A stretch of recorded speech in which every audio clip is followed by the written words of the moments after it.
PT Pertani Persero merupakan salah satu badan usaha milik negara yang bergerak dalam bidang usaha yang berhubungan dengan sektor pertanian. PT Pertani sendiri berlokasi di Jalan Jenderal Sudirman nomor 29 Mangkura, Ujung Pandang, Kota Makassar, Sulawesi Selatan. Berikut adalah suasana pada saat jam kerja di PT Pertani.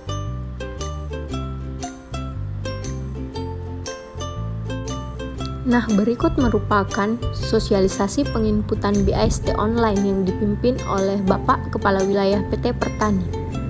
Suasana pelaksanaan upacara di kantor PT Pertani Persero.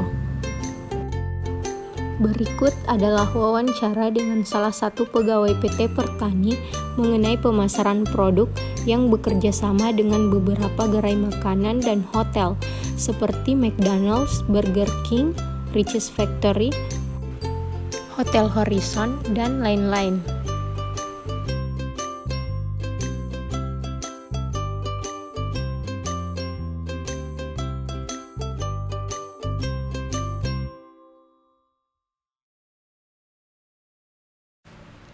Berikut ini adalah suasana gudang penyimpanan beras yang berada tepat di sebelah kantor.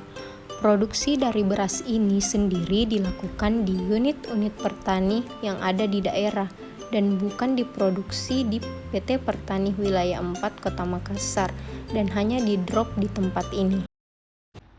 Assalamualaikum warahmatullahi wabarakatuh. Perkenalkan, nama saya Andi Nurul Arifatul Jannah, NIM 083 2018 0130. Berikut ini adalah pembahasan laporan praktik lapang analisis perancangan dan pengembangan agrosistem studi kasus pada PT Pertani Persero Wilayah 4 Kota Makassar, Sulawesi Selatan. Pada bab pertama terdiri dari latar belakang yang menjelaskan tentang apa itu PT Pertani sendiri. PT Pertani Persero merupakan salah satu badan usaha milik negara yang bergerak dalam usaha yang berhubungan dengan sektor pertanian.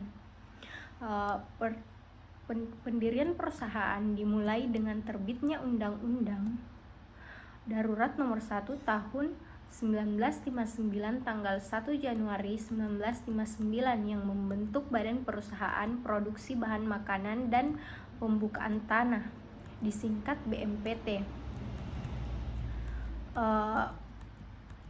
Pada bab 1 ini juga dibahas sasaran belajar, di mana sasaran belajar yang ingin dicapai dalam praktik ini yaitu yang pertama aspek pengetahuan untuk mengetahui sistem manajemen yang ada di PT Pertani untuk mengetahui cara mendistribusikan beras dan benih ke daerah-daerah. Yang kedua adalah aspek keterampilan, yaitu terampil dalam memasarkan produk di PT Pertani. Yang ketiga, aspek etika, yaitu menghargai setiap masukan yang diberikan oleh pimpinan PT Pertani. Dua, menghormati pegawai yang lain.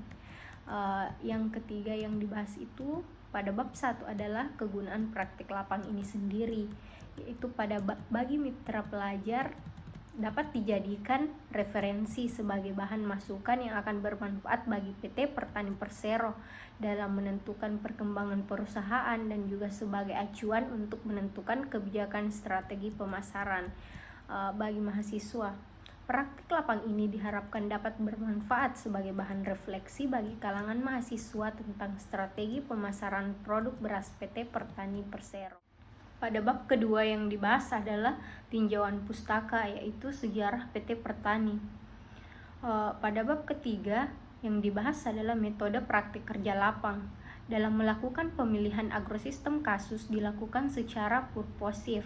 Hal ini dikarenakan agrosistem yang dijadikan sebagai objek sasaran sebagai sumber informasi yang sesuai dengan tujuan dari penelitian dan sumber informasi tersebut sesuai dengan kriteria dari keinginan peneliti. Karena usaha PT Pertani Persero merupakan suatu usaha yang memproduksi padi gabah dan dalam proses produksinya pun dalam jumlah yang banyak dan memiliki mitra yang cukup banyak dalam memasarkan produknya, sehingga peneliti memutuskan untuk melakukan penelitian pada usaha PT Pertani Persero. Metode pelaksanaan dilakukan dengan cara wawancara mendalam. dan melakukan observasi langsung pada usaha PT Pertani Persero. Mahasiswa juga ikut serta dalam mengamati proses secara langsung. Lokasi dan waktu penelitian. Penelitian ini dilaksanakan di PT Pertani Persero, kantor cabang Makassar, Jalan Jenderal Sudirman, nomor 29 Mangkura, Ujung Pandang, Kota Makassar, Provinsi Sulawesi Selatan. Lokasi penelitian ini dipilih secara sengaja atau purposif dengan pertimbangan bahwa PT Pertani Persero adalah perusahaan pemerintah yang bergerak dalam distribusi perberasan di Kota Makassar.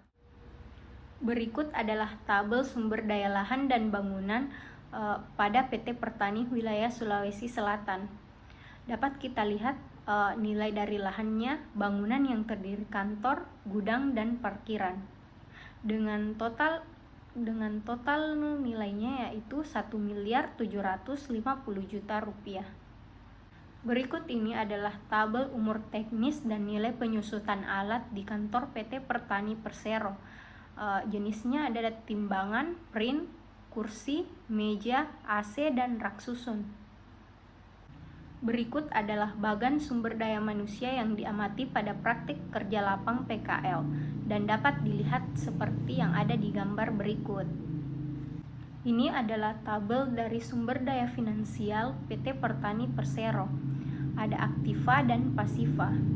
Dapat kita lihat di tabel 5 ada biaya investasi di PT Pertani Persero yang terdiri dari lahan dan bangunan dan juga peralatan dengan total nilai investasi 1.762.155.000. Ini merupakan tabel biaya tetap di PT Pertani Persero yang terdiri dari gaji karyawan, abdomen listrik, pemeliharaan alat dengan total Rp90.916.204 yang harus dibayarkan tiap bulannya. Berikut adalah tabel biaya variabel tetap di PT Pertani Persero yang terdiri dari ATK dan bahan bakar minyak dengan nilai per bulannya yaitu Rp5.993.500 dan dapat berubah. Berikut adalah tabel produksi dan pendapatan di PT Pertani Persero. Bab 7 atau refleksi.